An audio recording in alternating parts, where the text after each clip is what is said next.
everyone. Thanks for tuning in to Music Talks again. I am Sarah Giles. We are here at Mon Hills Records to discuss Mon Hills Records artists with you. And thanks for watching Armstrong Neighborhood Channel. So today we have with us Gonzalo. Gonzalo is one of our newest artists at Mon Hills, and we are so excited for his new project. That is going to be something really special that's coming up in the near future that we're still in the middle of recording, getting to know Gonzalo, and finding his artistry. How you doing? I'm good. How are you? Good. It's been a while. It has been a while. It's just a while, but we're here. We're alive. We are absolutely here. And, you know, Gonzalo and I were just speaking about how this time has really been great for your writing, as there's kind of been a lull in music. We've had a lull from the studio for a little bit as students, as, you know, the local Morgantown music scene. And tell us a little bit about, you know, as a new artist, you just signed to Mon Hills with a new project. What would you want people to be introduced to your sound as? How do you want them to hear your music? How do you categorize it? I don't want my sound to seem like it's very disposable, as a lot of music is today. I bring a lot of blood, sweat, and tears to my craft, a lot of intense passion and a lot of artistry and authenticity, and knowing where I came from, you know, coming from a low-income family, you know, living paycheck to paycheck, not coming from a lot, and going to college and seeing the opportunities that have been sort of blessed in my life for me, and wanting to use that as a vehicle for me to represent voices that will never have those opportunities, for various reasons. But that's definitely where I come from. I'm not some disposable artist that is just a flash in the pan or someone that's going to come along and then fade away because they only have a certain interest. Some people do it because of fame and success. Some people do it to change people's lives. Absolutely. And I think that's kind of sort of where I align my morals and principles, in music especially. Absolutely. And, you know, we came to know each other, you know, as friends now, and also as the label and your music, discovering you on campus, really. And I think to go along with, you know, the themes that you want to bring forth as an artist, you make a splash, and you definitely bring a presence, even just speaking with you. And in your music, you know, you've got a lot of different sounds. You've got pop, you've got some house that you're working with, some electric, some EDM, some, and then as well as some music theater backgrounds. And you were trained classically in voice, so you've got a, you know, a good handle on your vocals. So it's so fun to get to know Gonzalo and what Gonzalo is as an artist from the beginning, as you're in this stage of finding your sound. And I know that we're still working through, you know, what this record will be like genre-wise, but where do you see it falling, you know, in the spectrum of music right now? Is it coming from artist inspiration? Is it coming from a genre? Like, where do you see that right now? Well, I think any artist, whatever they produce, you know, they're a product of all of their inspirations, everything they've grown to know and love. So I'm definitely a product of a lot of the people that I've just been standing my whole life, or have just like really followed sort of their dialogue through the industry. And I would say that in the beginning, I really was focused more on the songwriting, acoustic sound. I did and still do want to add more elements of jazz into sort of the dance records that I want to produce. But all in all, with this project, knowing sort of a ballpark of when it is going to be released, and thinking about contextually how society is going to be, I definitely want to move more into a dance type of celebratory type of record. That's because I really do have a really deep appreciation for music that has very sad meanings to them, but they are very upbeat and they make you want to dance. Yeah. But the lyrics you're singing are like, wait, this is like so depressing. But it's like that dichotomy that just, I don't know, it says like, even though there's all these troubles, like you can still dance all of the pain away. And I think, you know, we found your voice, which is what we fell in love with first, and then we found out that you write your own music. And now, you know, we started with these skeletons of songs that were just melody and lyric, and as they've evolved in the studio, they really come into exactly what you're saying. It's talking about real problems or real themes of daily life or of characters that you're forming, and really bringing fun to it, and putting a lot of, I think dance is a really good word for it, dance, even some maybe electronica in there, and being a celebration. Yeah, I think that you're hitting the nail on the head. Yeah, and I know that you know, having the chance to get to know you a little bit better musically, Gaga is a huge influence for you. Sure. We first met Gonzalo at a open mic on campus, and he came and sung a Lady Gaga cover and just blew everyone away. And I don't think anybody was expecting it. And talk a little bit about, you know, what somebody like Lady Gaga has been to you, like as a musical symbol and as an inspiration for writing.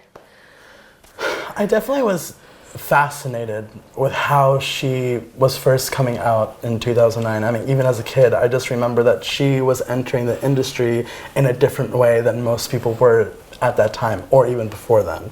And she came with this a mission and like a plan in her head in ways to not manipulate fame, because manipulate has a negative connotation, but sort of, I mean, I guess I would say manipulate. She would just like work it. She would make her own path. She would make her own path, but like a lot of the things that she talked about, I think in her interview with like 60 Minutes with like Anderson Cooper, she talks about how she is like the master of the art of fame. Like she's figured it out. Like she's studied it and she's watched it and she's performed and she's made her stamp, and now, I mean, like, I think like 90% of the population of the globe knows her name, like at least. I think I read a statistic, I don't know if that's true, don't cite me on that one. Basically, yeah, she, as an inspiration, like from a very young age, I remember like being so young, and even to this day I feel like I'm a very misunderstood child. I mean, in school I was really misunderstood by a lot of the teachers and the principals or the assistant principals.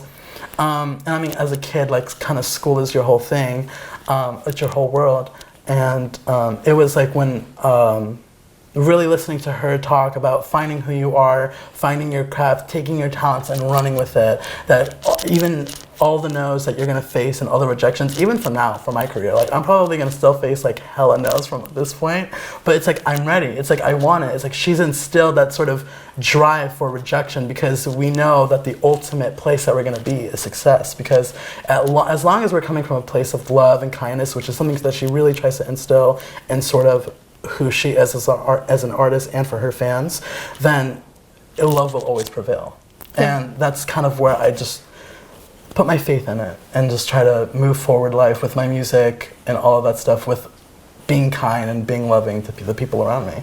Well, and that kind of goes directly into my next question of, you know, introducing yourself as an artist, which is such a big, like that can mean a million different things. Is that your sound? Is that, you know, your morals? Is that your values? Is that where you're coming from? But how do you want fans and listeners to hear your music, like as an introduction of this is your first record, this is your first, you know, recorded process? I don't want people to think that they have me figured out. I think I know that I will be a chameleon in the industry. So whatever project I release, you're probably not going to hear the same type of thing again. Probably like elements, but there's definitely going to be variations and changes, just because that's how life is. I mean, life is an amoeba. It morphs and it changes into different entities, and I think that's the beauty of just sort of being a vessel for that, a sort of just being the plastic doll. Yeah. I don't know. Yeah. Well, let's talk about the album, because you know, you have this group of working songs that you're working through now, whether that's finishing up some lyrics, we're working on some arrangements, who's going to be the players, like there's so much that goes into that process.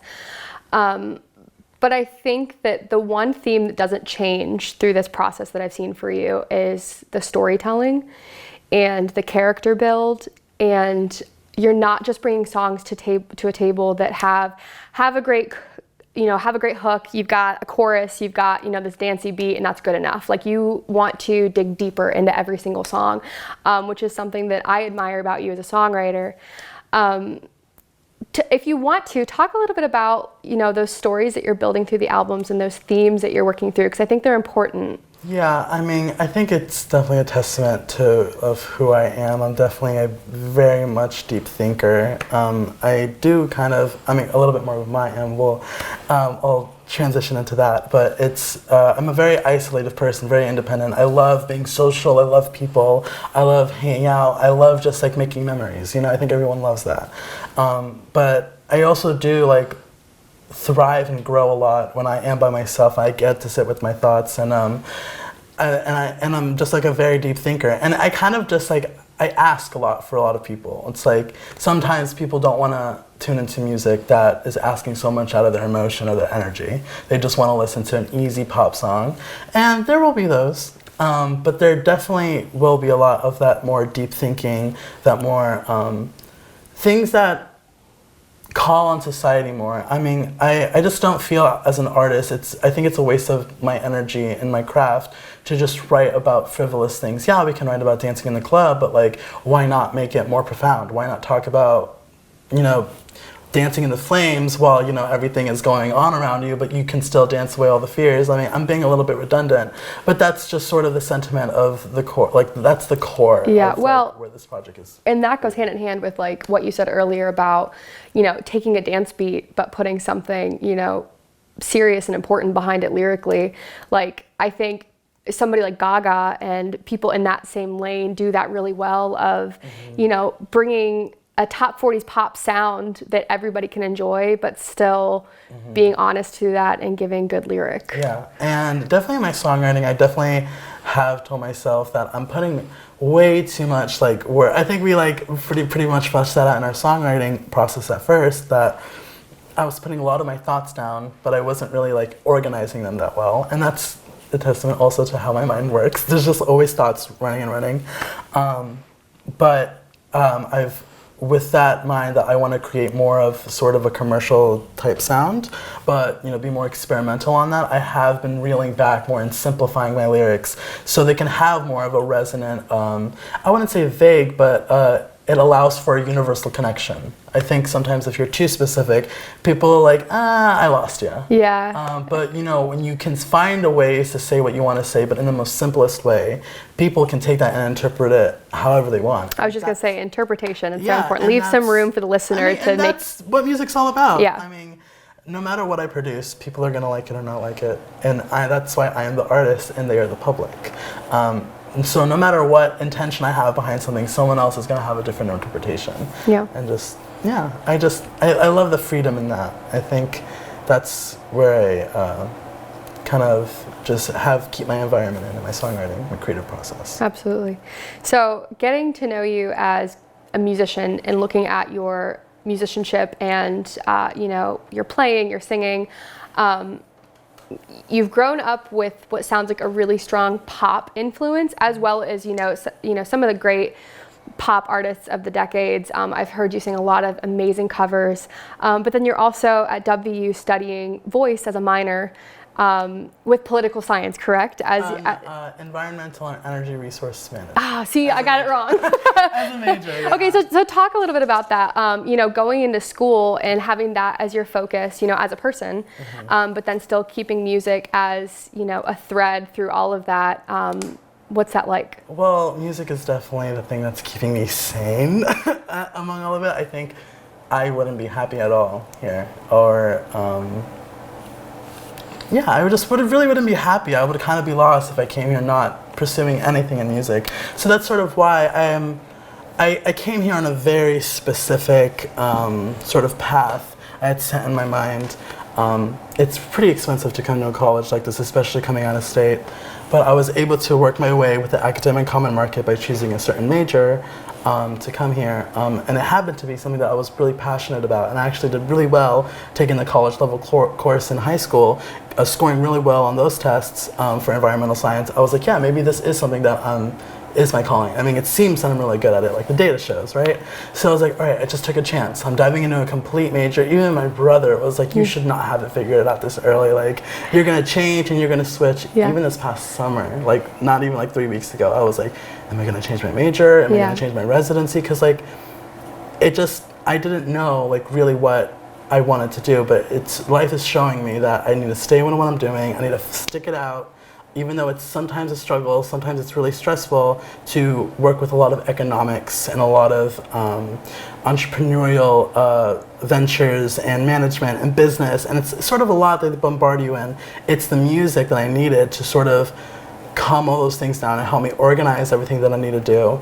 And yeah, I want to, like I said, I want to use my degree. I think what we've talked about before is that I wanted to use my degree to sort of under my wing as I tour the world, making music, bringing people together, to be a champion for green products, progressive products that we need to transition to, because, you know, like I said, I'm not just some unsubstantial artist. I actually like to speak on like real life issues. So climate change is definitely something that I think is a threat to our existence. So I think we should all care somewhat. So any type of person who earns a certain platform should use it, I think, in a very specific and substantial way. And that's sort of where I'm coming from.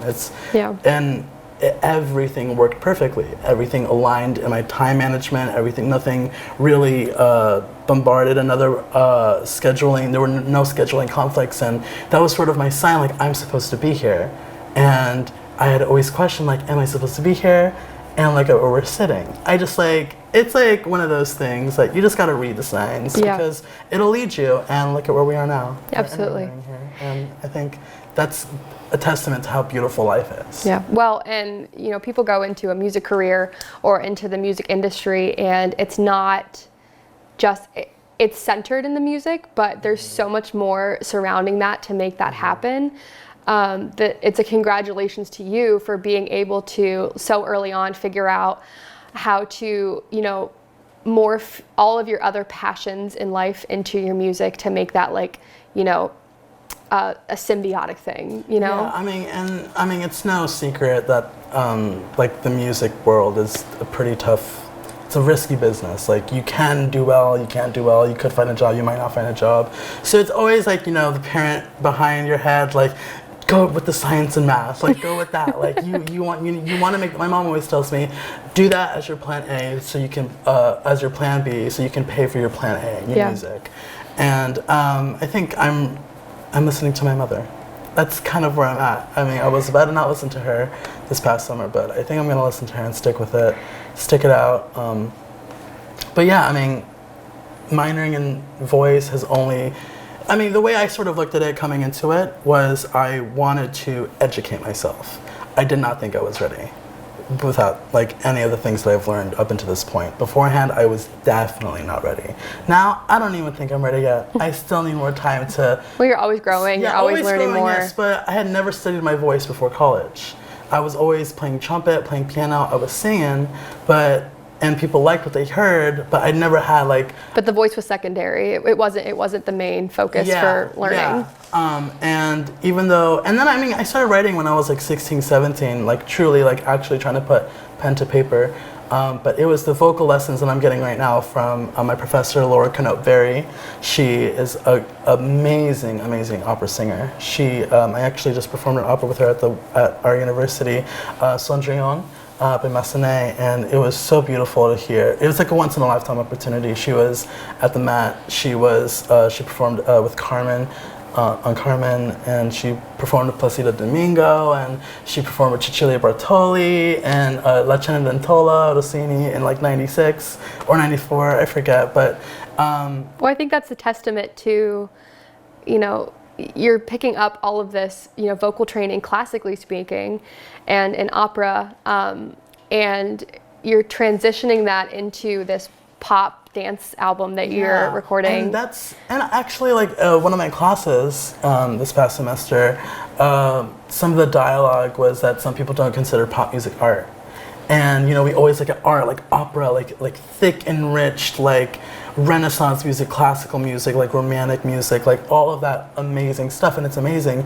But I want to apply that as the foundation, but like make it commercial. I feel like, you know, make it accessible. Yeah, so many people, but not disposable, because so many people have tried to marry the two, opera and pop, or just like art and pop. You know, like Lady Gaga has a song art pop, or pop art, Andy Warhol. And I think some people have done it successfully, but I feel like, you know, for example, Art Pop by Lady Gaga is probably an album that, in my opinion, is ahead of its time. But at the time, it got a lot of flack because a lot of people saw it as disposable. A lot of people didn't understand why she was talking so highly of her work and her art, but she was coming out with like just, as people thought, generic pop music. But when you really dug deep, it was actually pretty substantial and pretty, it was sort of a ripple effect when you look at music, how it came out years after, months after Art Pop came out, and sort of how that impacted music. Aside that was a little tangent, but I definitely do want to move more on that movement of mirroring the two worlds together, because I think commercial pop music can be art. I mean, I think it is art. I mean, there are no rules to art. And thank God I don't have to decide like what that is. I can just do whatever I want. So looking at pop music, what are you listening to now? What's come out recently that's inspiring you? Who are those people right now that you're like, you have to listen to them? Well, as much as I love pop music, I don't always just listen to pop music. A lot of the music I do listen to is mostly jazz. I do listen to a lot of Ella Fitzgerald, Billie Holiday, you know, the classic jazz greats, Cole Porter, Billy Strayhorn, Tony Bennett. And I also really love to listen to classic rock because I also have a lot of elements in my music of classic rock because yes, that is my true. Lord, like there's just so much there in classic rock. It's, wow, I could have a whole interview about that. I could talk about that for like a really long time, but. So it sounds like you're not stuck, but you're thrown back into, music discovery, not necessarily of right now, but of, throughout the decades. Yeah. I mean, that's usually where I sit. Like, that's like sort of, it's like my bed of music. It's like, that's where I like lay down after a long day. And like, I just sit on like a lot of the classics like David Bowie, Boston, Led Zeppelin, Blue Oyster Cult, Pink Floyd, Janis Joplin. I can even Cher, Cyndi Lauper, like it just goes like my music palette on my phone is insane. It goes to a lot. But I mean, if you want to talk about like pop music, Billie Eilish has been a pop artist recently that has really took me by surprise because of how simple her songwriting is, yet how impactful it is, and how she speaks on mental health and suicide and depression. Yeah. I think that's a very I commend her very much for doing that because I think it's tough. It's tough. Yeah. But she has an immense platform. I mean, she just swept the Grammys, I think, this past. Yeah, she made Grammy history. Yeah, do you know what I mean? And so and that's a testament to what she is. Like a lot of people thought she didn't deserve those awards, but in my opinion, I'm just like, to be honest, nobody was really speaking on those issues as profoundly as she was in that simple of a way and en masse. Like, do you know what I mean? Like, I do, there's yeah. just a certain way someone impacts music and pop culture, and I think she's definitely done that. I think she got awarded fairly. Aside from Billie Eilish, Lana Del Rey, even though she's not too pop, Lady Gaga just dropped an album. I was waiting for that. Lady Gaga just dropped an album called Chromatica, and I knew it was going to be a dance record, and being a fan, like, it's always anticipatory. The way that I come from it, every song I like automatically, even if I haven't heard it. So I guess there is a bias, but in that sense, I can flesh out and pick apart what I don't think is good about the certain songs and whatnot. But that album is a it literally speaks to what I wanted for this record. And when she released that record, it just solidified sort of, yes, that's the direction that we're going in. Not to say that I'm like, Chromatica came out, it's a pure dance record, like now I want to make a dance record. It was definitely not like that. I definitely wanted dance elements. I mean, Glamour was going to be, I think, one of the singles, or a single on my project, albums. Yep. And that is a dance record. And so I think dance was already going to be a part of it, but I think I do want to make it more universal. There's just a lot in that record that I think speaks to society. What she says is, in Chromatica, no one thing is greater than another.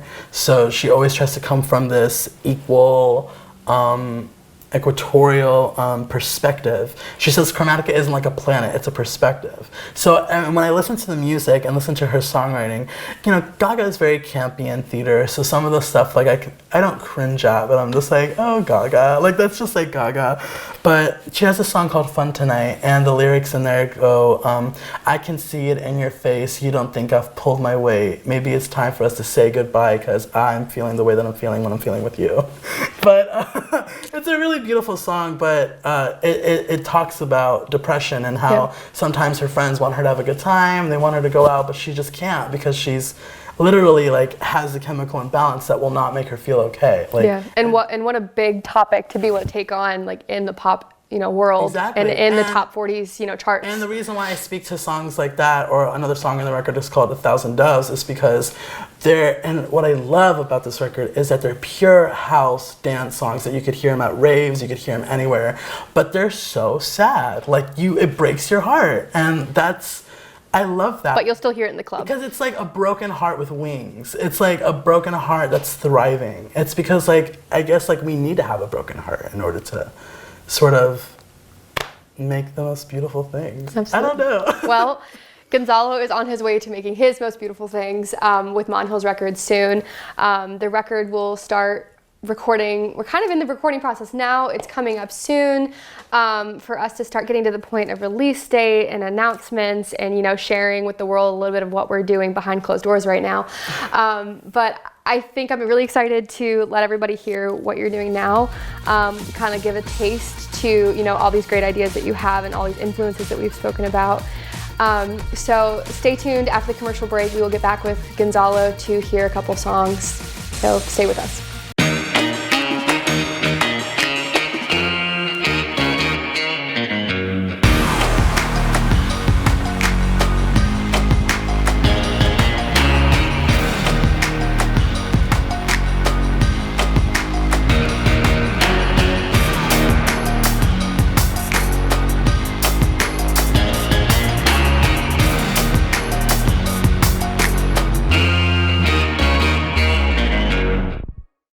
All right, thanks for watching Music Talks with Armstrong Neighborhood Channel. I'm Sarah, and we are still here with Gonzalo at Mon Hills Records in Morgantown, West Virginia. So, Gonzalo, why don't you take it away? Thank you. Hi guys, my name is Gonzalo, and today I will be singing 2 songs, one cover, one original. Today I'll be starting with Just Another Day, cover by Lady Gaga.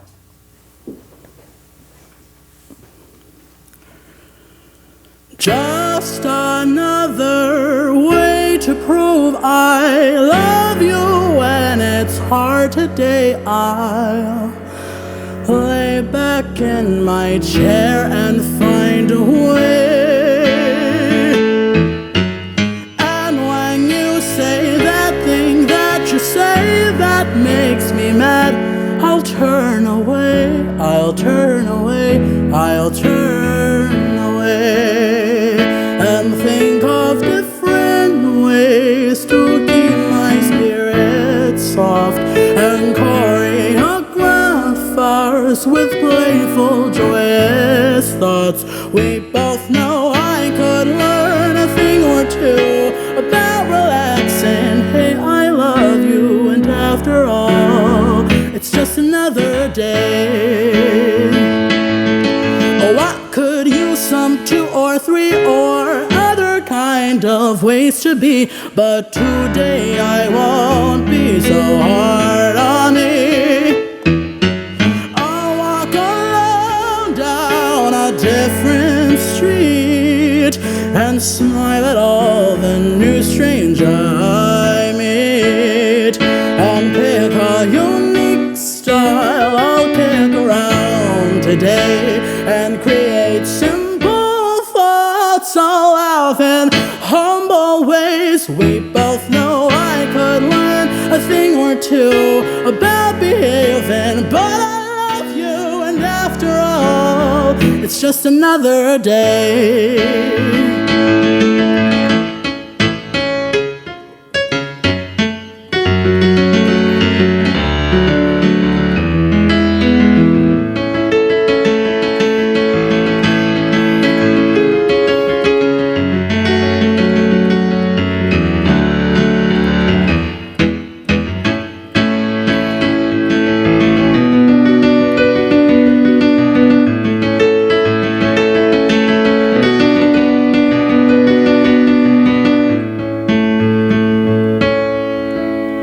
We both know I could learn a thing or two about behaving, but I love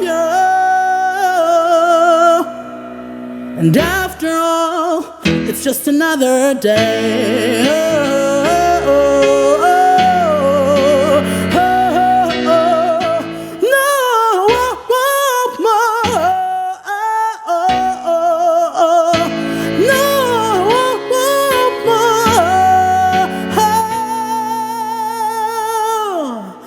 And after all, it's just another day.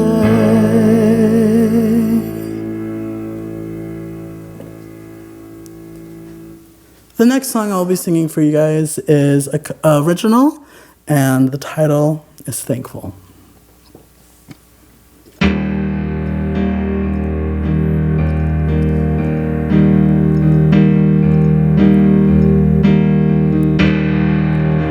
I'm saying this last goodbye to you, while everything we've been through has wilted and bruised.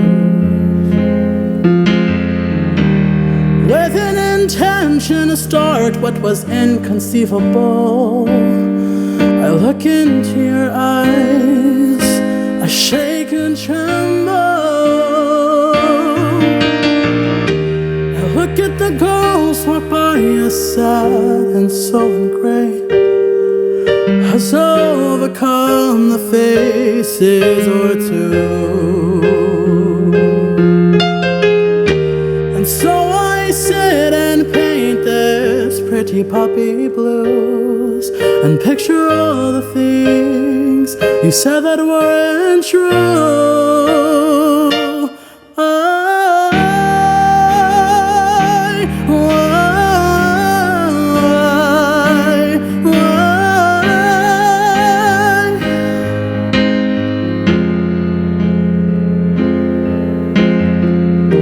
I'm searching the crowd to look with eyes of an honest touch, and I begin to feel like I'm running out of luck. And so as the years go by, I walk this path alone. I can feel the rhythm reaching within my soul.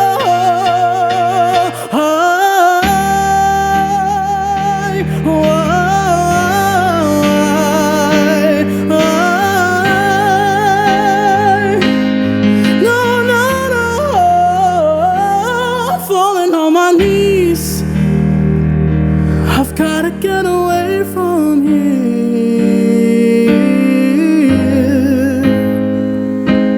Who am I? Who am I?